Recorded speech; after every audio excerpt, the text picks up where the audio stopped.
The only people who don't want to disclose the truth are people with something to hide. But the summit is already being overshadowed by the Ebola crisis in West Africa and ongoing concerns over the continent's troubled history with terrorism and corruption. Joining me now is Lola Adesoye and NBC's Chris Jansen, who's at the White House. And Chris, I'll start with you. A complicated week to try to have a summit like this. But the White House is clearly, I would assume, hoping that this will be part of the president's legacy given his background. Yeah, the fact that he's from Kenya and the fact that when he was elected, there were expectations on the African continent that he would do great things for them. This is a concerted effort by this administration.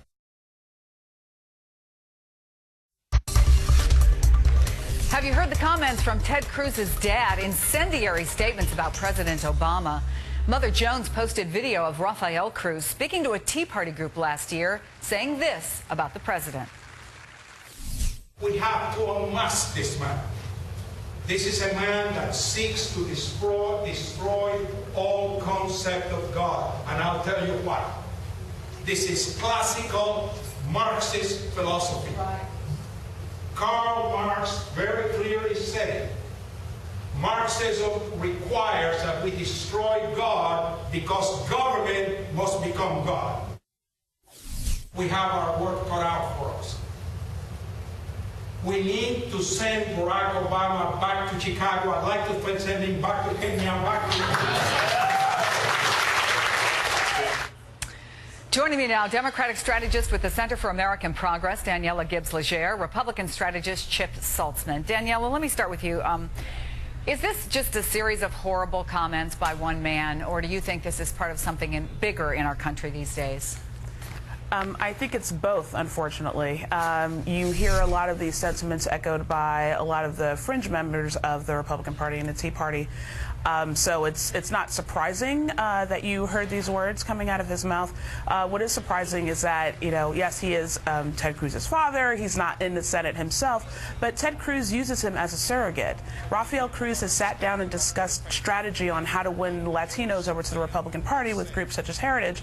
So it's not just one man off there speaking. It's somebody who is a surrogate for Ted Cruz and the Republican Party. So, this isn't really helping them with their whole rebranding thing that they're trying to have going on. Well, she does bring up a good point, because it isn't just this. I mean, you have a number of Republicans, including Texas Representative Steve Stockman and Blake Farenthold, Senator Jim Inhofe, Congresswoman Michelle Bachmann. They've suggested the House could consider impeachment of Barack Obama. Of course, you still have the birthers.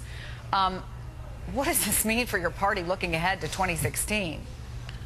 Well, it's not helpful today, and I've been a campaign manager on several campaigns where I get the phone call from a family member and said, Chip, I made some comments that we might need to talk about. And never helpful when a family member goes way off the talking points and says something like this. And unfortunately, I agree with Danielle a little bit. This happens at the end of Bush's term, too, where they were calling him a racist and comparing him to Adolf Hitler and the videos that you saw. This doesn't help the country. It certainly doesn't help the party that's doing it. And as we're trying to move past, closing down the government, we're going through Obamacare right now. I think we need to stay on the issues as much as possible. But I think the fringes of both parties sometimes do this. Dad, and we've all been there probably at one time or another. Dad, you went too far, or do you think that, frankly, he pretty much agrees with him? No, I'm sure he's had a conversation with his dad since that. Said, Dad, it's not helping because again, this is a day we take off the story. We're not talking about the issues of Obamacare. We're not talking about government funding. We're not talking about a $17 trillion debt. We're talking about a senator's father that made comments a year ago. That's not helpful to the cause. I heard you say, Daniela, you're not so sure.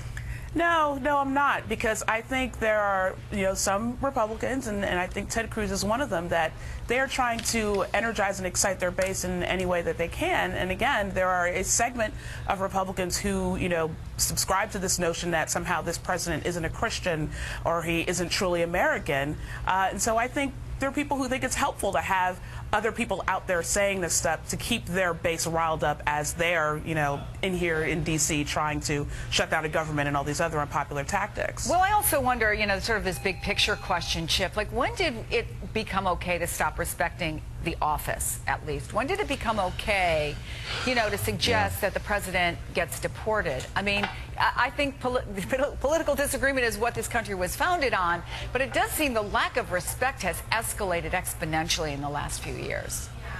Well, unfortunately, I think I agree with you. I mean, this has been kind of a slow deterioration. I mean, some of the things that were said about President Bush in his last couple of years were just horrible. Some of the things have said about President Obama have been horrible. Look, I think he's a Christian. I think he's an American. I disagree with him on probably 99% of the things he wants to, but you can have a civil discussion when you have these things, and when you go outside the lines, it doesn't help, not even a little bit.